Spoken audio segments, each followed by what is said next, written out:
Listen closely. What I am about to share with you is not new. It is ancient.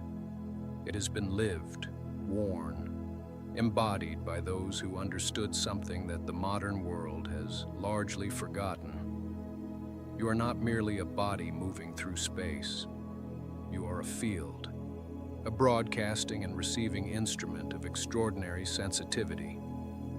And like all instruments of precision, you require calibration, protection, and the wisdom to know when to close the aperture and when to open it. The ancient seers did not call the eyes the windows of the soul as metaphor. They spoke from direct experience of energetic mechanics. The eyes are portals. They are the most active site of vital force exchange in the waking body. What the Chinese physicians called the opening through which the spirit light flows outward into the world and draws the world inward into you. Every glance is a transaction. Every sustained gaze, a bridge. When your eyes move freely and without intention, scanning faces, absorbing the noise of the world, chasing every flash of light and movement, you're hemorrhaging. Not blood, not thought, but vital force. The subtle body is being pulled, thread by thread, into the external landscape. This is not philosophy. The nervous system, from its most primal layer, is wired to respond to visual stimulus before the conscious mind has even registered what it has seen. The ancient fire activates, the sympathetic current rises, all before you have chosen to look. You did not choose. The world chose for you. And this is the great wound of the uninitiated, to live perpetually chosen rather than choosing. Now consider what happens when the hood is drawn forward. The peripheral field collapses. The horizon narrows. The lateral noise, the endless movement and color and social signaling of the external world, falls away. What remains is a cone of intention directly ahead, and within that cone, the beginnings of inner vision. The hood is not a garment, it is a technology. It tells the nervous system that we are turning inward now. It creates a micro-environment of reduced stimulus that allows the parasympathetic tone to rise. The body begins to recollect itself. The scattered pranic field begins to draw back toward its center. The breath deepens without effort. The inner listening becomes possible again. You have seen this before, though perhaps you did not recognize it for what it was. The hooded monk walking in silence before dawn. Not for warmth, not for fashion, but because he understood that the early hours require a particular quality of interior architecture, and the hood was part of building it. The desert fathers who wrapped their heads during prayer. The Sufi mystic entering the sacred circle with covered head and eyes low. The initiates of the ancient mystery schools who wore specific head coverings during the inner chamber rites, not as ceremony, but as energetic protocol. These were not symbolic gestures. They were functional adaptations of people who had learned, through direct transmission, what the eyes cost when left unguarded, and what the field gains when it is allowed to fold back upon itself. The shaded eye carries its own precision. Tinted lenses do not merely reduce light. They alter the quality of the visual field in a way that fundamentally changes the nature of the exchange, happening through the eyes. When another person cannot clearly see your eyes, the transaction changes. The cord is not severed, but it is filtered. The full bandwidth of the gaze channel is reduced. In certain traditions, the practitioner understood that sustained eye contact, particularly with those who are themselves agitated, depleted, or unconscious of their own energetic hunger, constitutes a form of extraction. not malicious necessarily, simply the nature of fields interacting without awareness. The one who wears shades in this understanding is not hiding. They are managing the interface, and when you cannot be fully seen, you become slightly unreachable to the external field. Not as theater, but as a genuine withdrawal of the energetic signature that others ordinarily lock onto. You become harder to attach to. The hooks find less purchase. This is not coldness. This is sovereignty. Now here is what the initiated understand that others do not. The hood and the shades, and their equivalents across every era and tradition, were not chosen in the way one chooses a coat. They arose as consequence. When sensitivity is developed to a certain degree, the bombardment of the external world becomes genuinely overwhelming. Not emotionally, energetically. The one who has opened the inner channels sufficiently feels the visual field, not just with the eyes, but with the whole subtle body. A crowd is not a crowd. It is 1,000 simultaneous transmissions arriving at once. And so the cloak, the cowl, the veil, the hood.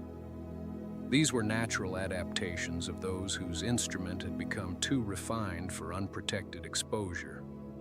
The shaman who did not make eye contact with the uninitiated. The oracle who worked in darkness or half-light. The magician who moved through the marketplace cloaked, not out of mystery craft, but because the marketplace was genuinely too loud at frequencies others could not hear. You recognize this pattern in yourself, perhaps. The sense that certain spaces, certain faces, certain rooms cost you something. That after certain encounters you feel thinner, less coherent, harder to locate within yourself. This is not imagination. This is the field reporting back. And here is where we must speak about what it means to be a chosen one. Because that phrase has been cheapened. It has been made into fantasy, into ego, into the dream of the special self. But the true meaning is something far quieter and far more demanding than that. To be chosen is not to be elevated above others. It is to be called into a greater degree of responsibility for the management of your own energy. It is to discover, usually through suffering, that you feel the world more acutely than those around you. That what passes through a crowd without effect lands in you like weather. That you have always known there was something moving beneath the surface of things that others seemed not to notice. The chosen one does not walk through the world with arrogance. They walk with weight. There is a quality to their presence that others sense before they can explain it. A stillness that exists independently of mood. A gravity that is not performed. People feel steadied in their vicinity, or they feel exposed, or both at once. Animals are calm around them. Children stare. The room shifts when they enter, not loudly, not dramatically, but perceptibly, in the way that the air changes before rain. This presence is not cultivated through technique alone. It is the natural emanation of a field that has been gathered, consolidated, turned inward until it becomes dense with its own coherence. The one who has stopped the leak long enough begins to radiate differently. There is more of them present than there is of most people. More available, more awake, more deeply rooted in the moment they are standing in. The hooded magician carries this presence wrapped in deliberate obscurity. The hood is not concealment of weakness. It is the containment of something powerful enough that its unguarded expression would be disruptive. Think of it as the way a lens focuses light. The light uncollected is warmth. The light focused becomes something that can cut through steel. The hood focuses. The shades protect both the wearer and the world from an exchange that has not been consciously chosen. To draw the hood and lower the gaze is to perform an act of initiation upon yourself in real time. It is a declaration to the subtle body. I am choosing my attention now. I am the one who decides where the current flows. The ancient masters understood that energy follows attention, and attention is directed first by the eyes.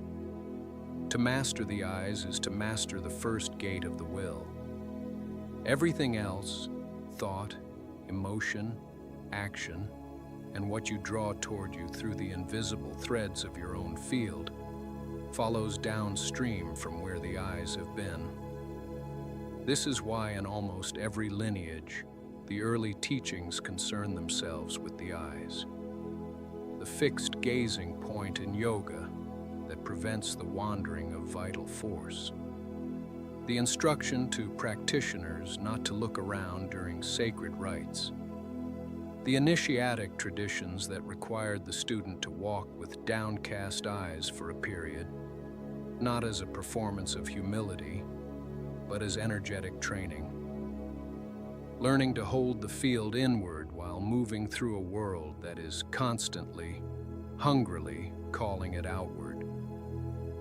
You are always leaking, or you are always gathering. The direction of that current is determined largely by where your eyes go and how deliberately they go there. The hooded figure at the crossroads, the cloaked walker in the city, the one whose eyes you cannot quite meet. These are not people hiding from the world. They are people who have made a different agreement with it, who have understood that full participation does not require full exposure, that you can be present, awake, and deeply engaged with life, while simultaneously maintaining the integrity of your inner field. They carry something. Call it accumulated stillness. Call it sovereignty. Call it the slow crystallization of every moment they chose to gather rather than scatter, to turn inward rather than bleed outward into the noise. You felt something reading this, or hearing it, a recognition in the body before the mind caught up. That small interior yes that arrives before you have decided to agree. That is not coincidence. That is the field knowing itself. The hood is already drawn. The eyes are already learning their power. You're simply remembering what you have always been in the process of becoming. Go now and be deliberate with where your eyes rest. The world will always pull. The question is whether you are choosing to be pulled, or whether you have learned, finally, to hold.